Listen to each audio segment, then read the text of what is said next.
We're heading off into Bruges to check out some of the best things to do in Bruges in a day. Of course, it's got to involve waffles, chocolate, and beer. So stay with us, guys, and let's see what we get up to in this one. It's a rainy day in Belgium, and we're just hiking about looking for one of the best places to get waffles in Bruges, and this is it.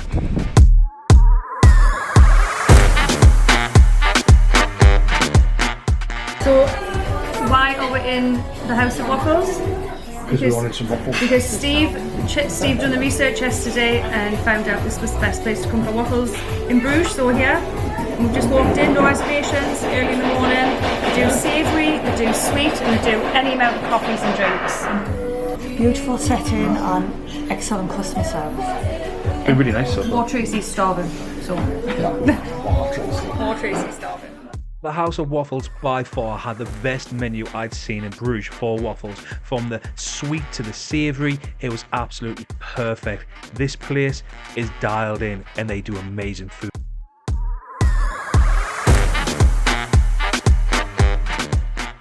Next up was the coffees, and if you're looking for a good coffee, this place also did fire coffees.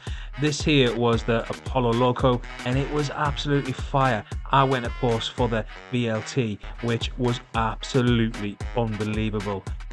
The girls, they had their own version with the spicy avocado and oils and balsamic vinegar. It was amazing.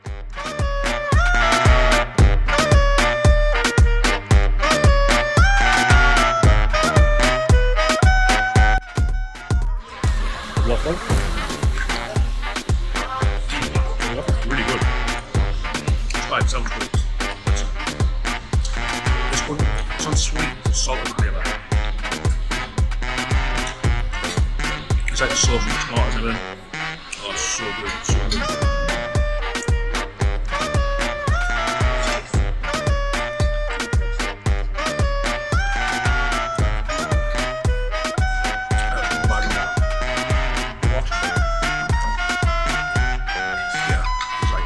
Saltiness of the bacon, the sauce now, softness and crunch of the bacon and the waffle.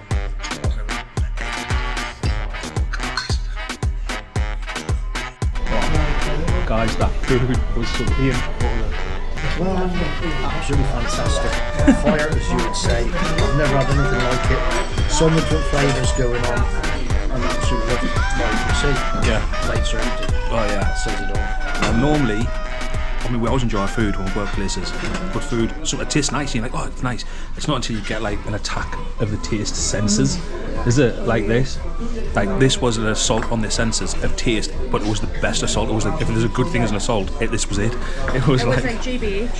GBH, but in a good way. GBS, previous bodily senses.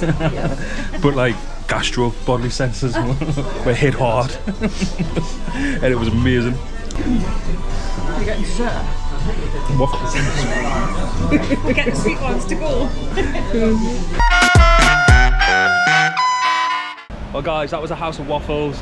If you're in Bruges, or if you're not in Bruges and you want to come to Bruges Road, you need to check this place out. It's absolutely amazing. I will drop the link down below in the description where you can check it out on the maps or on Google and check out the restaurant and stuff, because it is so fire, it's so good.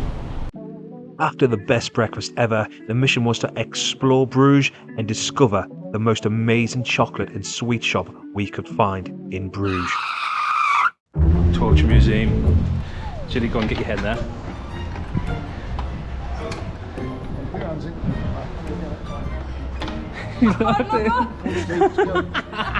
Wait, I'll go get a photograph. Wait there.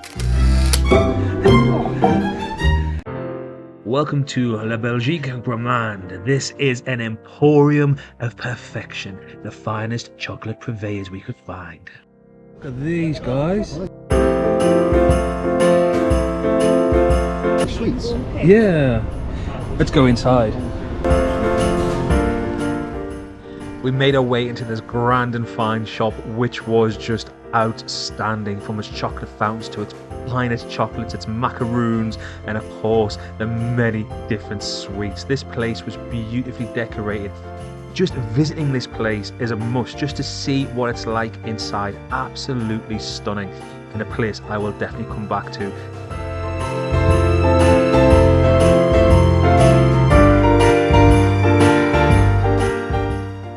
We spent €24 on champagne truffles, tiramisu truffles, and so much more, and it was worth every penny.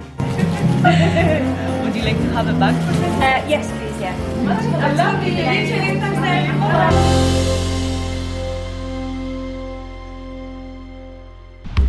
Next it was off to Café Cambrunas with over 20 beers on tap. This place was perfect for beer tasting. Beer, cheese, farm ham, meatloaf, and southern bacon, pickles, and small onions. So we'll get one of them between work. Yeah. Homemade bread with house beer, something, beer, cheese, smoked ham from the farm. This place was busy and it had Cheers vibes all day long. What a place to go and check out. Definitely recommended. Out came the beers with a selection of dark to light beers. Also included a cherry beer, and this was around about €13.50. We got one to share between us, and this was fire. It was such a good way to enjoy the... You got a sample? We'll go for the cherry. Cheers, Trace. See if I got PTSD off the beer festival years ago. Is that nice? I've got, this brings back memories, Belgium Beer Festival when I was 21 years old. Another cherry beer. That was so nice. That was so good. You like dark, don't you? You like dark kind of drinks. That was nice. Nice. I like cherry beer best. We did what you do best in a Belgian pub at lunchtime, and that was enjoy a tipple or two. We drank, we ate, we chatted, and the food here was delicious. It was a tapas style food, and it was absolutely beautiful. Everything had beer in it, everything had cheese, everything had ham. There was plenty vegan options, there was plenty gluten-free options. Highly recommended. Beautiful place.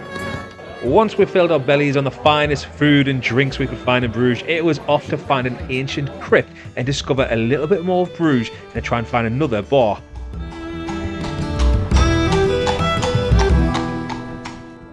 After this, we headed out into the streets of Bruges with an Insta360 to get a couple of shots as we made our way along to another bar, an ancient one that was over 800-year-old. We arrived at the Le Trappist, which I highly recommend. It is an 800-year-old crypt, a medieval cellar in the heart of Bruges itself. We found ourselves a quiet table in the corner. We ordered some dark beers. We sat, we chatted, we drank, and we were in there early enough. We got in around about 5:30 when it opened up, and it was ideal because the place was nice and quiet. So I managed to get a few shots for you to show you what it was like inside. But this place, by all accounts, gets extremely busy, but it's definitely worth checking out. Le Trappist has over 26 tapped beers on offer, over 150 bottled beers also on offer throughout the bar. You could spend an absolute eternity in here trying all the different flavours, and it was so good. It was such a vibe. One thing you don't have to worry about in Bruges is the barman pulling a bad pint. These guys know how to do a proper pint, and they know how to do it well. They're pretty skilled at what they do.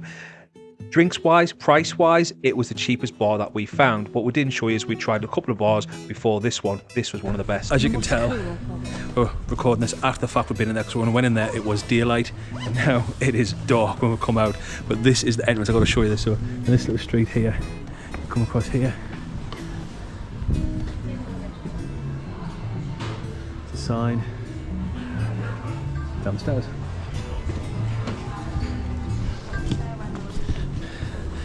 How it is. If you visit this area, you need to check this place out.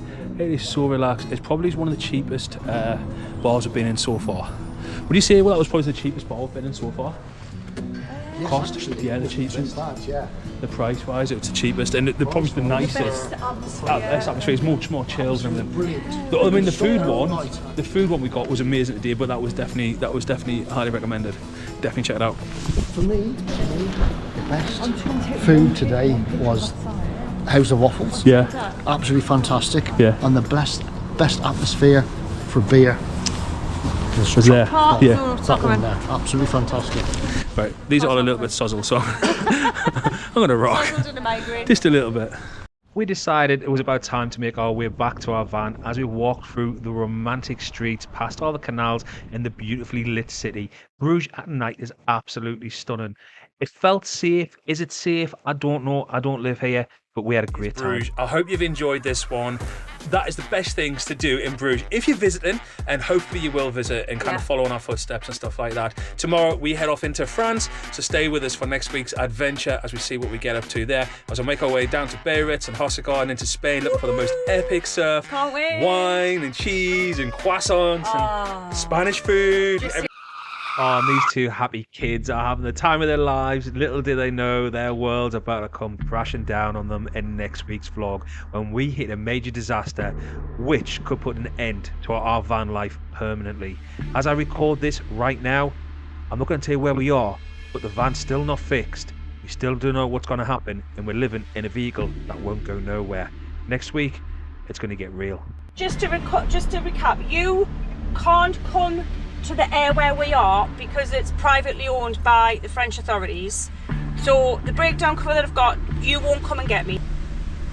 Yes, exactly. I don't even think we should be in here. So I was trying to get all my stuff together and then you just started dragging the van on the back of the truck. I can't believe that. That is what you call it, absolutely goose, guys. Guys, I think the piston's gone in it. Where it's like flat, Yeah. and it's kind of obviously it keeps moving up and down still. Like the metal from that would have damaged or could have gone through the engine. Yeah. Is what we think might have happened there. It's a massive job. It's going to be very expensive. Even though the garage here won't fix it, they have to find someone who can fix it before we get repatriated. So that's Right. obviously cheaper than taking us back.